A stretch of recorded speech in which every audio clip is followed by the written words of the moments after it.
What if the kindness you pour into the world becomes the very thing that leaves you empty? Picture this, a lifetime of giving your time, your wisdom, your hard-earned money, only to discover that some people will never see it as anything more than their due. As the years stack up, we often find ourselves growing softer, more generous, eager to lift up those around us with the lessons and resources we've gathered. But here's the gut-punch truth. Not everyone deserves your light. Some will take it, twist it, and leave you dimmed, drained of energy, hope, or even financial stability. Today, we're diving deep into a harsh reality that could save you years of regret. We're uncovering the 4 types of people you should never help in your older years. The ones who turn your goodwill into a weapon against you, cloaking their intentions so cleverly you might not see the damage until it's too late. Stay with me, because knowing who they are could protect your peace, your wallet, and your heart. Let's begin. Number 1, the chronic taker. Imagine a leaky bucket you keep trying to fill, only to watch the water vanish through the cracks every time. That's the chronic taker, a person who thrives on your generosity but never holds on to it long enough to grow.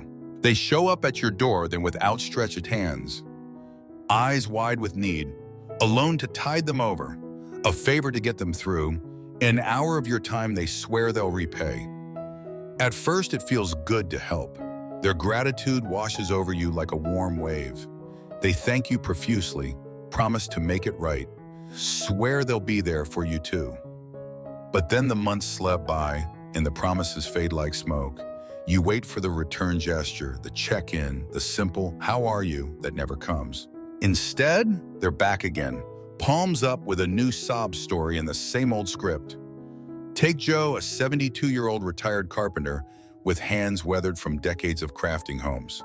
His younger cousin, Tim, was a wiry man with a perpetual slump in his shoulders and a knack for stumbling through life. Tim would knock on Joe's door every few months, his voice trembling with urgency. "I lost my job again, Joe. Just $200 this time. I swear I'll pay you back." Or, "The car broke down and I can't get to work without it." Joe, with his soft heart and memories of family barbecues from better days, couldn't say no. He'd pull out his worn wallet thinking, this time it'll help him turn the corner. Years rolled on, and Tim's excuses piled up. Unexpected bills, a girlfriend who left him broke, a landlord who screwed him over. Joe kept giving, believing he was the lifeline Tim needed. But one crisp autumn day, as he tallied up the loans he'd never see again, Joe saw it. Tim wasn't drowning. He was swimming in a sea of poor choices, and Joe's money was the raft keeping him afloat. Chronic takers don't just sap your resources, they erode your trust in your own judgment. You might think, if I give them one more chance, they'll change. But they don't. They see your kindness as a faucet to turn on whenever they're thirsty, not a gift to cherish. They don't learn responsibility because they don't have to. Someone like you is always there to cushion the fall.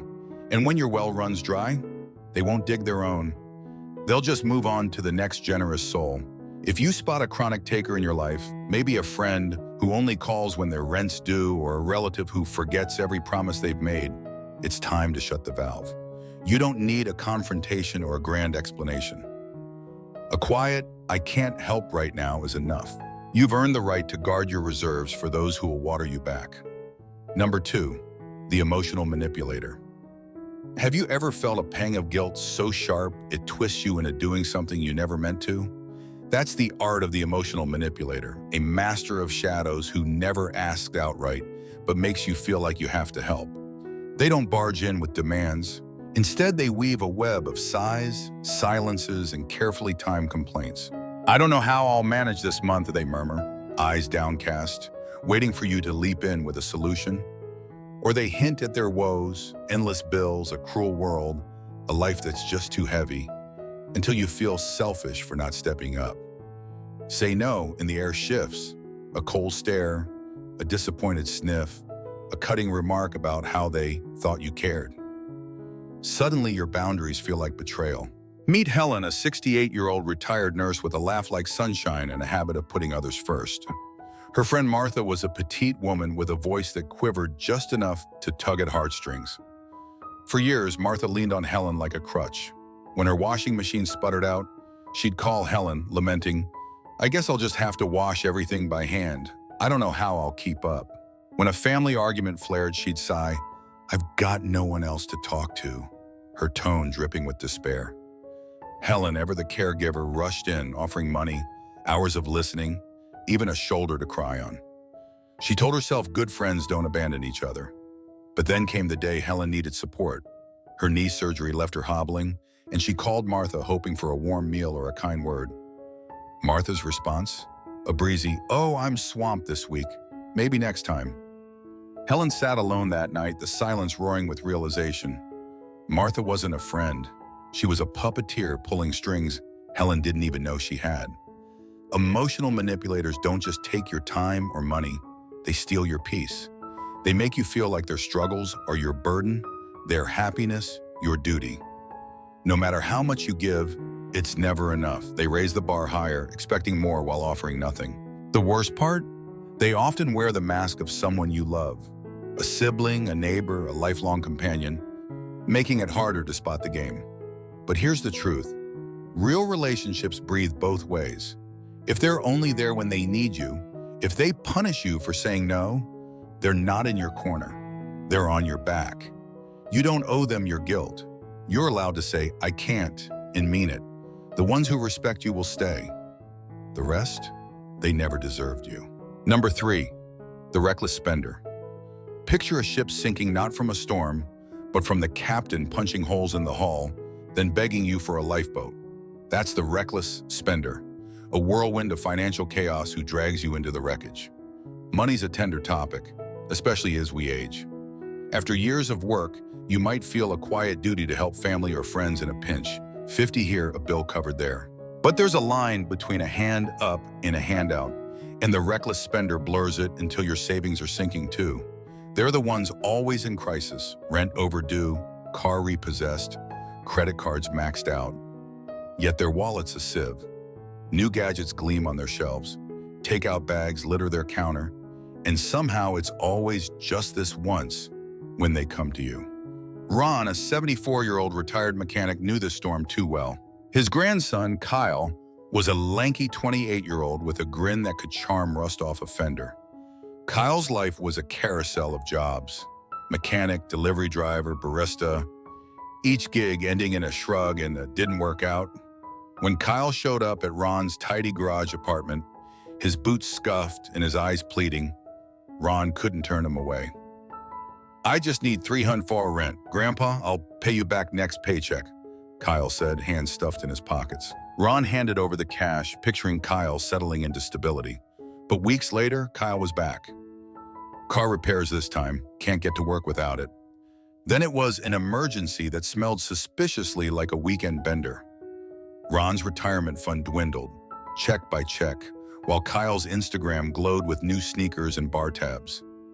One evening, staring at his bank statement under the flicker of a kitchen bulb, Ron saw it. He wasn't saving Kyle. He was funding a cycle that never stopped spinning. Reckless spenders don't stumble into trouble. They sprint toward it. They live beyond their means, chasing impulses instead of plans. And when the bills pile up, they don't tighten their belts. They turn to you. At first, their asks feel reasonable, a bridge over a rough patch, but the pattern reveals itself. Every rescue leads to another wreck. You might think, if I help them get steady, they'll learn. But they don't. They lean on your generosity like a crutch, hobbling from crisis to crisis without a glance at responsibility. And your security. Older adults often pour their nest eggs into these bottomless pits, loans that vanish, savings drained, only to find themselves stretched thin in retirement.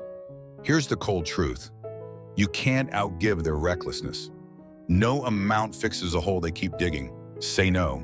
Protect your future. Because when your ship's the one sinking, they won't be tossing you a rope. Number 4, the perpetual victim. Ever met someone whose life is a never-ending tragedy and somehow it's never their fault? That's the perpetual victim, a storm cloud of self-pity that pulls you into its downpour. They drift through the world with a litany of woes, the boss who sabotaged them, the friend who betrayed them, the universe that just won't cut them a break. At first, you feel the tug, compassion stirs, and you offer a listening ear, a few dollars, a nudge toward a better path. They nod, teary-eyed, soaking up your sympathy like parched earth.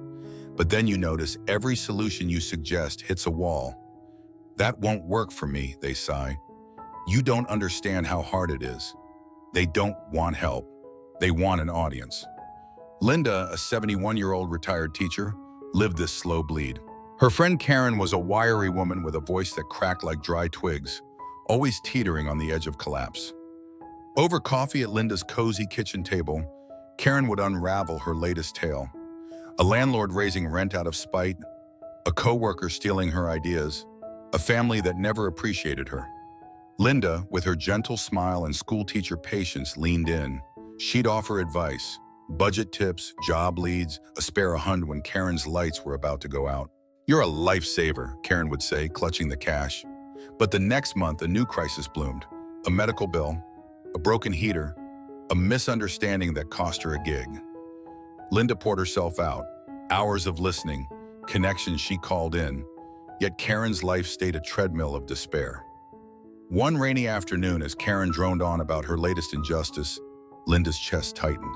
She wasn't helping. She was feeding a beast that thrived on misery.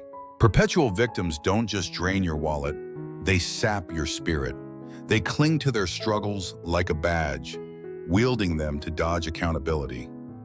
Every setback's a script they recite, every kindness a prop in their play. You give and give, hoping they'll rise, but they won't. They're too comfortable in the mud. The more you lift, the heavier they lean, until you're carrying their weight and wondering why you're so tired. They'll never thank you enough because, in their story, no one ever does. If you've got a Karen in your life, step back, stop scripting their redemption, let them face their own stage. Your energy's too precious to waste on a show that never ends. Final thoughts. So here we are at the edge of a truth that stings but sets you free. Think about these four shadows: the chronic taker, the emotional manipulator, the reckless spender, the perpetual victim. Have they crossed your path? Maybe you've felt the slow bleed of a one-sided friendship, the guilt of saying no to a master of tears, the frustration of bailing out chaos that never calms. These aren't just people, they're patterns that can rob you of the peace you've earned. Qing isn't a sentence to stress or sacrifice. It's a season to savor, built on the sweat and wisdom of decades. You've carved out a life. Don't let it slip through your fingers for those who'd rather take than build. Your kindness is a flame, warm and bright, but it's not infinite. Guard it, share it with those who will tend it. Friends who call just to laugh, family who lift as much as they lean, souls who value your light. You're not here to fix every broken wing or bankroll every bad choice. You don't owe your days to those who'd rather drain them than fill them. From now on, choose wisely. Surround yourself with people who see you, respect you, and add color to your years. Your time's a treasure. Spend it on what shines back.